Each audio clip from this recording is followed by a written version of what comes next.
جناب علی سے محبت کا مطلب یہ نہیں ہے کہ امیر معاویہ کو گالیاں دی جائیں. ہم جناب حسین سے محبت کرتے ہیں. جناب حسین سے محبت کا مطلب یہ نہیں ہے کہ یزید کو کافر منافق کہا جائے. یہ بات پکی ہے کہ جناب حسین کا وہ قاتل نہیں ہے.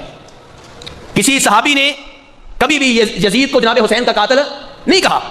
صحیح سند سے آپ کو ایسی کوئی روایت نہیں ملے گی. اور یزید نے ابن زیاد سے یہ نہیں کہا تھا کہ جناب حسین کو قتل کر دینا, بس یہ کہا تھا کوفہ میں داخل نہیں ہونے دینا, خلیفہ نہ بننے دینا. دوسری بات یہ ہے کہ یزید کے بارے میں کہا جاتا ہے کہ اس نے اور اس کی فوج نے جناب حسین کی عورتوں کی توہین کی. یہ سب باتیں غلط ہیں. اس زمانے میں صحابہ کرام زندہ تھے. اس زمانے میں عورتوں کی توہین کرنا ممکن ہے, قتل کرنا ممکن ہے, عورتوں کی توہین کرنا ممکن نہیں تھا. اگر عورتوں کی توہین ہوتی عبداللہ بن عمر خاموش نہ رہتے, عبداللہ بن زبیر خاموش نہ رہتے, عبداللہ بن عباس خاموش نہ رہتے. ایسی کوئی بات نہیں ہوئی. ان کی عورتوں کو دمشق میں لے جایا گیا. یزید نے اپنے گھر میں انہیں رکھا, کئی دنوں تک میزبانی کا شرف حاصل کیا. اور جب اسے اطلاع ملی کہ جناب حسین شہید ہو گئے ہیں, وہ روتا رہا, اسے افسوس ہوا, اور جناب حسین کے بیٹے زین العابدین کی بڑی خدمت کی, بڑے احترام سے پیش آیا, اور کئی دنوں اس عظیم خاندان کی میزبانی کا شرف حاصل کرنے کے بعد انہیں مدینہ بھیج دیا عزت و احترام کے ساتھ. کئی تحفے تحائف دیے. زین العابدین سے کہا میرے لیے کوئی حکم ہو, کوئی چیز چاہیے ہو, آپ مجھے بتائیں. اور یہ بات جو کہی جاتی ہے کہ یزید نے جناب حسین کے سر کی توہین کی, یہ بھی غلط ہے. ابن زیاد نے یہ ضرور کیا. یزید سے ایسی کوئی چیز ثابت نہیں ہے. تو اس لیے میرے بھائیو, ہم یہ کہتے ہیں کہ یزید مسلمان بادشاہوں میں سے ایک بادشاہ ہے. لیکن لوگ کیا کہتے ہیں جی کافر تھا, منافق تھا, ملعون تھا. میرے بھائیو, پہلی بات تو یہ ہے کہ ایسی کوئی چیز ثابت نہیں ہو سکی جس سے پتہ چلے کہ وہ فاسق و فاجر تھا, شرابی تھا, بدکار تھا. دوسری بات یہ کہ اگر ثابت ہو جائے تو فاسق و فاجر جو ہے اگر توبہ کرے تو کیا اللہ توبہ قبول فرماتے ہیں کہ نہیں فرماتے؟ جس آدمی نے 100 قتل کیے تھے, کیا اللہ نے اس کی توبہ قبول فرمائی تھی کہ نہیں فرمائی تھی؟ اور میرے بھائیو, وہ واشی جس نے سید الشہداء نبی علیہ السلام کے چچا جناب حمزہ کو شہید کیا تھا, جب وہ مسلمان ہو کے آپ کے سامنے آیا تو کیا آپ نے کہا تھا دفع ہو جاؤ, تم ملعون ہو, تمہاری ایسی کی تیسی, تم نے میرے چچا کو شہید کیا؟ نہیں. نبی علیہ السلام نے کہا تھا واشی تمہارا اسلام میں قبول کرتا ہوں, تم مسلمان ہو, لیکن میرے سامنے نہ آنا, تمہیں دیکھ کے مجھے میرا چچا یاد آ جاتا ہے. میرے بھائیو, یہ ہیں نبی علیہ السلام, اور جناب حسین اس نبی علیہ السلام کے نواسے ہیں. تو میرے بھائیو, اگر یہ ثابت ہو بھی جائے کہ یزید فاسق و فاجر تھا تو توبہ کے دروازے کھلے ہوئے ہیں. یہ ثابت کرنا پڑے گا, پہلے یہ ثابت کرنا پڑے گا کہ فاسق و فاجر تھا, پھر یہ ثابت کرنا پڑے گا کہ اس نے توبہ نہیں کی. اپنی زبان کو لگام دینی چاہیے. ہم یہ نہیں کہتے کہ آپ یزید کو ولی مان لیں, صرف یہ چاہتے ہیں کہ آپ اس کو گالیاں نہ دیں, لعنتیں نہ بھیجیں. اور اگر فاسق و فاجر ہونا اس کا ثابت ہو بھی جائے, یہ بھی ثابت ہو جائے کہ اس نے توبہ نہیں کی, پھر بھی نبی علیہ السلام فرماتے ہیں صحیح حدیث ہے بخاری شریف کی, لا تسبوا الاموات, جو فوت ہو جائے اسے برا بلا نہ کہو, فانہم قد افضوا الی ما قدموا, جو فوت ہو چکا وہ اپنے نتائج, اپنے اعمال کے نتائج بھگت رہا ہے, آپ اسے برا بلا نہ کہیں. میرے بھائیو, یزید وہ آدمی ہے جس کے اوپر بخاری شریف کی وہ حدیث چسپاں ہوتی ہے جس میں نبی علیہ السلام فرماتے ہیں میری امت کا وہ پہلا لشکر جو کیسر روم کے شہر قسطنطینیہ کے اوپر حملہ آور ہوگا, وہ سارے کے سارے بخشے ہوئے ہیں. اور کیا یزید بھی تیرے مطلب ساتھ ہے؟ تو یزید کا کلام کروانا چاہتا تھا, یزید کا رضی اللہ کروانا چاہتا تھا. اہل سنت کے محدثین کو پڑھیں, مفسرین کو پڑھیں, مجددین کو پڑھیں, مورخین کو پڑھیں, اولیاء, صلحاء کو پڑھیں, کسی ایک امام اہل سنت نے یزید امیر کے لیے ملن کو جاری رکھا. ذرا اس کی ہسٹری کو دیکھو, یہ وہی وقت ہے جس نے میرے مصطفیٰ کے شہر مدینہ کی برکت کو بحال کیا. 3 روز تک مصطفیٰ کی مسجد سے اذان ہو کر دی, مسجد نبوی میں خنجر باندھے گئے. 3 روز تک اس نے اپنے فوج کو کہا کہ تم کا مدینہ حلال کرو, اور جو انہوں نے وہاں کام کیے نا بیان کرنا مجھے عزیز ہے. یہ وہ بدبخت ہے جس نے خانہ کعبہ کا علاج کرایا, اور یزید تمہارا لشکر کیا ہے, ایک مصطفیٰ کا ظالم ہے, دوسری طرف یزید ولی. اس کو رضی اللہ کروانا چاہتے ہو, اس کو جنت میں گھسیٹنا چاہتے ہو, اس کو رحمت اللہ کروانا چاہتے ہو؟ نہ, ہر مصطفیٰ کے صحابی کا ہر ادب کرتا ہے, احترام حیا کرتا ہے. میرے مصطفیٰ کے وہ صحابہ جو مرتے دم تک محمد اور آل محمد کے وفادار, وہ صحابہ جہاں قدم میں کھڑے تھے, ان کے قدموں کی خاص ہماری آپ کو تصور ہے. ہر صحابی کا ہر مسئلہ احترام کرتا ہے, حیا کرتا ہے. کوئی مسئلہ اس بات کی پرمیشن نہیں دیتا کہ دوسرے کے اوپر ساتھ بہتری کرے.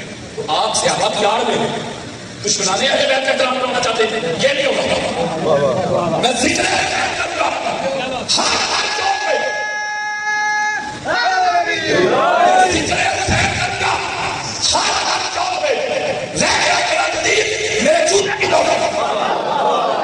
تو روکے گا آزاداری حسین کے جلوس, اور تو کیا, تیری اوقات کیا, تیری حیثیت کیا, تیری بساط کیا, تیرا وجود کیا, تیری ذات کیا, کیا پتی کا شوربہ, اور تیرے باپ امیہ سے لے کے زیادہ تک بڑے بڑے امر آئے, بڑے بڑے جامر آئے, علی اور ولی اللہ کی اذان کو روکنے والے, آزاداری حسین کے جلوس کو روکنے والے, وہ روکنے والے مر گئے, مٹ گئے, تباہ ہو گئے, برباد ہو گئے, ہواؤں میں اڑ گئے. لبیک یا حسین کی صدائیں کل بھی آتی تھی, لبیک یا حسین کی صدائیں آج بھی آتی ہے.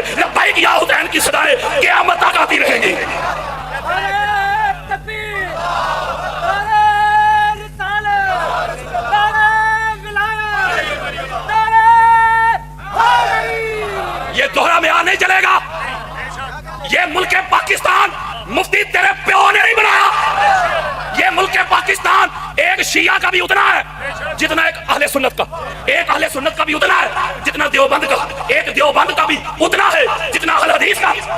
جن کو اتنی تکلیف ہے نا شیعہ سے, وہ ایک کام ضرور کرے اگر غیرت ہے تو کم از کم پاکستان چھوڑ دے. کیونکہ جب پاکستان بنانا تھا نا, جب پاکستان, بولو یار, جب پاکستان بنانا تھا تو اس وقت جو پاکستان بنانے کا قائد اور لیڈر تھا وہ ایک شیعہ تھا. لیڈر ایک شیعہ تھا.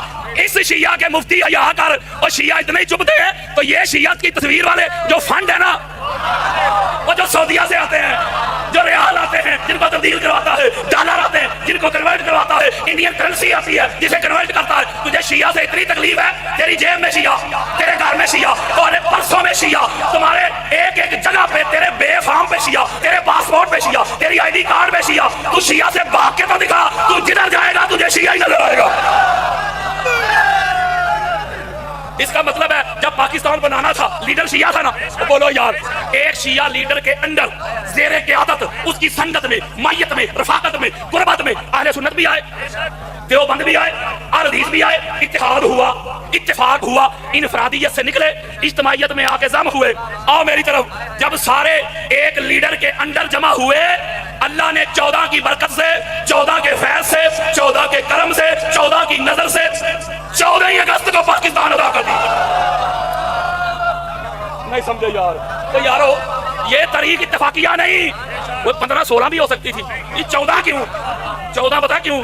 اللہ جانتا تھا یہ جو 14 کی نسبت سے 14 کے ماننے والوں کو ملک دیا نا, اس میں 14 کے منکر بھی بڑے ہوں گے, 14 کے منکر بھی بڑے ہوں گے. اللہ نے کہا 14 کا عدد ایسا پکا کروں گا جب تک زمانہ رہے گا پاکستان رہے گا. وہ 14 کے ماننے والے تو خوشیاں منائیں گے, جو 14 کے منکر ہوں گے نا وہ بھی 14 اگست کہہ کے, 14 کہہ کے, چھٹی بنا کے, نئے کپڑے بنا کے, بچوں کو خرچ کر کے, وہ 14 کہہ کے 14 کو جشن تو منائیں گے نا. یہ ہے 14 کا راز. اگلی بات, اس کا مطلب یہ ہوا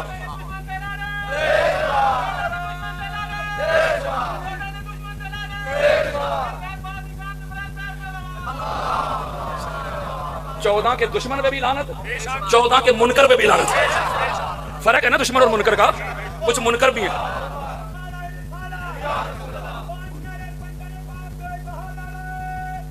یا علی, جو اس طرح کے لوگ ہیں نا جو شیعہ سنی فسادات کروانا چاہتے ہیں, جو اسلام کے دو عظیم بازو ہیں شیعہ اور سنی, جو ان کو لڑوا کے پاکستان کو فرقہ واریت کی طرف دھکیلنا چاہتے ہیں, جو ایسے فتنہ پرور عناصر ہے نا, یہ قرآن کے بھی دشمن ہے, یہ رسول کے بھی دشمن ہے, یہ اہل بیت کے بھی دشمن ہے, یہ صحابہ کے بھی دشمن ہے, یہ پاکستان کے بھی دشمن ہے. اور قرآن کے دشمن ہو, رسول کے دشمن ہو, اہل بیت کے دشمن ہو, صحابہ کے دشمن ہو, پاکستان کے دشمن ہو, ہم تم کو تمہارے ناپاک, تمہارے غلیظ ارادوں میں کبھی بھی کامیاب نہیں ہونے دیں گے. شیعہ اور سنی کل بھی ایک تھے, شیعہ اور سنی آج بھی ایک ہیں. کوئی فقہ, کوئی مسلک دوسرے مسلک کے جو مقدسات ہیں ان کی گستاخی کی اجازت نہیں دیتا. ہر مسلک دوسرے مسلک کے مقدسات کا احترام سکھاتا ہے, ادب سکھاتا ہے. وہ یہ جو بڑے پاکستان کے ٹھیکیدار بنے پھرتے ہیں, ذرا ان کے شجرے تو کھولو. وہ انہاں دے بڑے وڈیرے چاہتے ہی نہیں سن کہ پاکستان بن جائے. ہوئے ہوئے ہوئے مفتی جی, جس اذان میں نیند کا ذکر آئے, جو نہ اللہ کا آرڈر ہو نہ اس کے رسول کا آرڈر ہو, اللہ کے رسول کا آرڈر نہ ہو, خلیفہ ثانی کا آرڈر ہو, نہ اللہ کا آرڈر. بلکہ میں روایت پڑھ دیتا ہوں, بعد میں مولوی فتنہ نہ ڈالے, میں روایت پڑھ دیتا ہوں. یہ امام مالک کی الموطا ہے, اہل سنت کے چوٹی کے امام مانے جاتے ہیں. امام مالک یار کتنے بڑے عاشق رسول, جو مدینہ المنورہ میں گھومتے تھے بغیر جوتا کے, اور زندگی میں ایک ہی حج کیا بڑی جلدی جلدی, اور دوڑ کے واپس مدینہ آئے. وہ کہتے تھے کہیں موت مدینہ کے باہر نہ آ جائے. ہوئے ہوئے وہ امام مالک جن کو محبت اہل بیت میں کوڑے مارے گئے. یہ میں نے کسی کے مروڑ یا قبض کی بات نہیں کرنی, یہ میں آپ کو روایت دے رہا ہوں. اگر الموطا امام مالک میں نہ ہو وہ میرا استاد, میں اس کا شاگرد. بلکہ اس سے بڑی بھی بات کر دیتا ہوں, اگر یہ حدیث نہ ہو, روایت نہ ہو الموطا امام مالک میں, جو جٹلا دے میں ولدیت میں اس کا نام لکھوا لوں گا. اگر میں نے کھول کے دکھا دی تو قانون تو پھر دونوں طرف ہونا چاہیے نا. اس میں روایت موجود ہے حضرت بلال نے فجر کی اذان پڑھی, اس میں الصلاۃ خیر من النوم نہیں پڑھی. حضرت عمر بن خطاب رضی اللہ تعالیٰ عنہ خلیفہ ثانی, وہ سوئے رہے, حضرت بلال آ کے بیدار کیا, آپ سوئے رہے, لیٹ ہو گئے, تو حضرت عمر بن خطاب, یہ میں روایت دے رہا ہوں یار, رضی اللہ تعالیٰ عنہ وہ فرمانے لگے بلال کل سے ایسا کرنا جب فجر کی اذان پڑھنا اس میں یہ ایڈ کر دینا الصلاۃ خیر من النوم کہ نماز نیند سے بہتر ہے. کوئی ہے اس پہ لڑائی؟ وہ بولو یار مفتی جس اذان میں نیند کا ذکر ہے نہ اللہ کا فرمان ہو نہ مصطفیٰ کا فرمان ہو تو کہے عبادت ہے, اور جس اذان میں اللہ کے فرمان کے مطابق مصطفیٰ کے اعلان کے مطابق علی ولی اللہ کا ذکر آیا تو تجھے مروڑ جھوٹتے ہیں.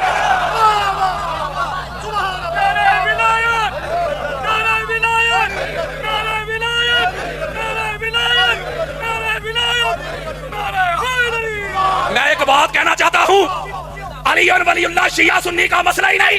ہوئے ہوئے علی ولی اللہ یہ شیعت نہیں, اس کی آواز کھولو, یہ مولائی گرج رہے ہیں. یہ علی ولی اللہ شیعت نہیں, نہ سنیت ہے نہ دیوبندیت ہے نہ وہابیت ہے. علی ولی اللہ تو ایمانیت ہے. کوئی علی ولی اللہ سے منہ موڑ کے علی ولی اللہ سے تعلق توڑ کے ربط کاٹ کے کھڑا ہو جائے مجھے اپنا مسلمان تو نہ ثابت کر دے. یہ جن بندوں نے میٹنگ نہیں کی, ذرا توجہ میرے رکھو, جنہوں نے میٹنگ کی ہے کہتے ہیں عدالت میں جائیں گے, 2 سال ہو گئے سپریم کورٹ میں, اتنا موٹا نام لکھ